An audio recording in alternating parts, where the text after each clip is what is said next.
Hi, I'm Lou, another episode of My Car Story. We're here at the British Car Festival out in Illinois, in Palatine, Illinois. I'm here with Alan. Alan, what's your last name? Allen Krodel. Krodel. And Alan has a unique car. Alan, what kind of car do you have? I have a 1951 Aston Martin DB2. And how many of these do you see? Very few. There were about 455 of them made from 1950 to 1953. This is the 37th one that was produced. And well before the James Bond series. Yes. And here's the interesting thing. How long has this car been in your family? Since 1957. Let me grab the camera as I usually do. Come on right next to me, Alan. Okay. And obviously unrestored. And who had this car first in your family? In my family was my father. The original owner was Gene Kettering. If you know General Motors and Charles Kettering, Gene Kettering was his son. And they lived in Hinsdale, Illinois. My dad worked with him at Electromotive, so my dad did the maintenance on this car from the time it was new. Wow. The Kettering family owned it for 4 years. In 1955, they sold it to another family in Hinsdale named Albright. They had it for a couple years. It was stolen, wound up on a used car lot inoperative in 1957. They wanted to get rid of this car. It wasn't working, so they came to my dad to see if he could get it fixed so they could sell it. While it was in pieces, Gene Kettering asked my father if he wanted to buy it. He made him a ridiculously low offer. Dad bought it as is, put it back together, and drove it for another 4 years. So now we've obviously got the original patina, as we can see here on the fenders. So tell me, why did the car all of a sudden become unrestored, and how did that happen? There was a little bit more to the story. Right. My dad drove this car down to Indianapolis for the race in about 1960, then down to Memphis to see his sister. On the way back, it cracked an exhaust manifold. You couldn't get parts readily in those days. My father decided he would redesign this exhaust system with 6 individual pipes. Got in the middle of that project and just kind of lost interest. And the car sat from about 1961 till the time my father died in 2002.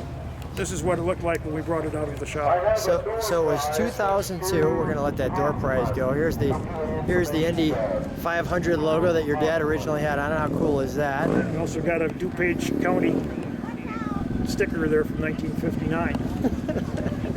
And there's the hood scoop on it from the side, and the mirrors on the car, the jewelry.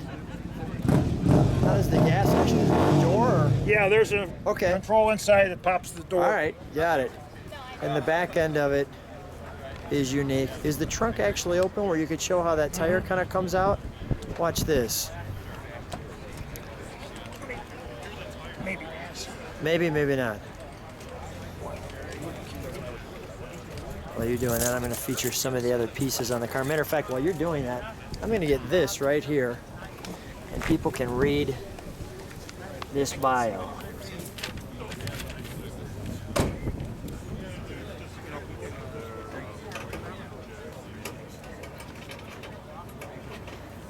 So they could see some of the interesting pieces there. Okay, so while we're doing that, we just opened that little piece there, and check out how that works. But the tire, not much room for luggage.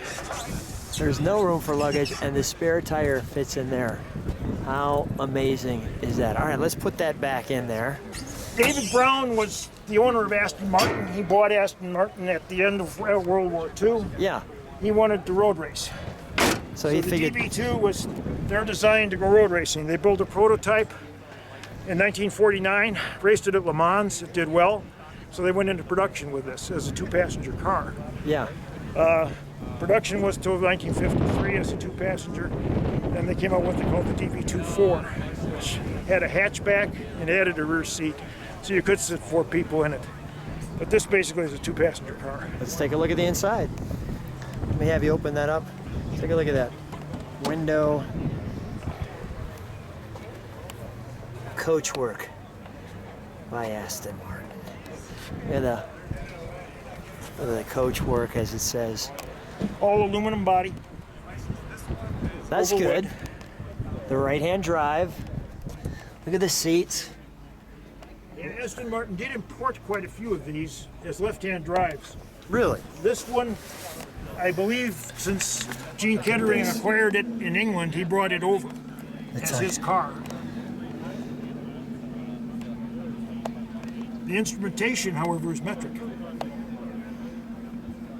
which is fascinating because at that time England would have been using the English system. Look at this. All the details. Let's take a look in the heater. Let's take a look under the hood, and then we'll start her. And we won't move her, but we'll just start her.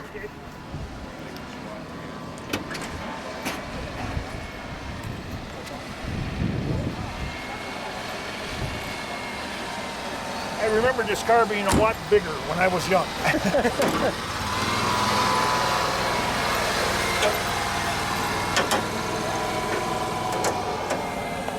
Truly has the road race type suspension. Yeah, it's kind of, the towers are bolted to the frame. Tubular frame. I like the mallet your dad must have put in there. Well, yeah, I mean, you would have That's had awesome. that. That's what you had to have for the knockoffs. Look at that. Look at that. There's much go out of jack. There's a tag. And it is the original engine. The tag and the heater here, and then the hood. There's actually a light there for the hood. And that works from a dash switch. Yep.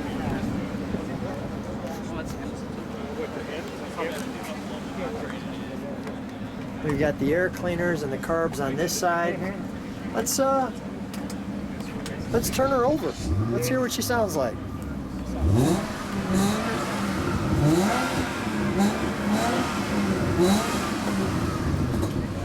Maybe the original wire rims. Remember, 1:30, there will be an The Aston Martin. aisle 4. 1:30.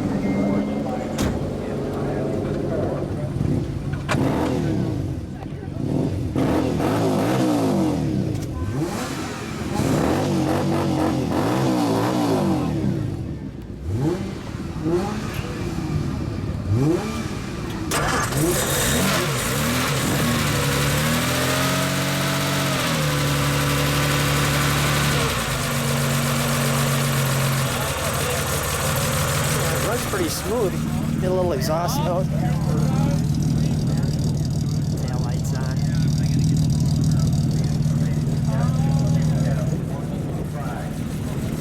Alan, let's shut her off.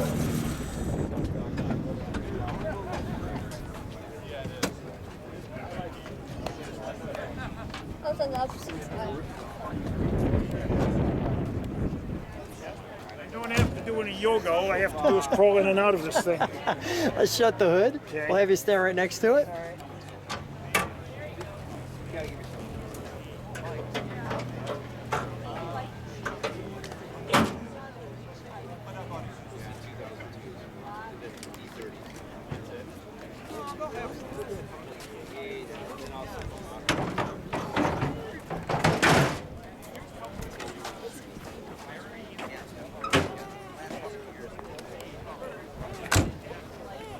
We'll have you stand right next to it.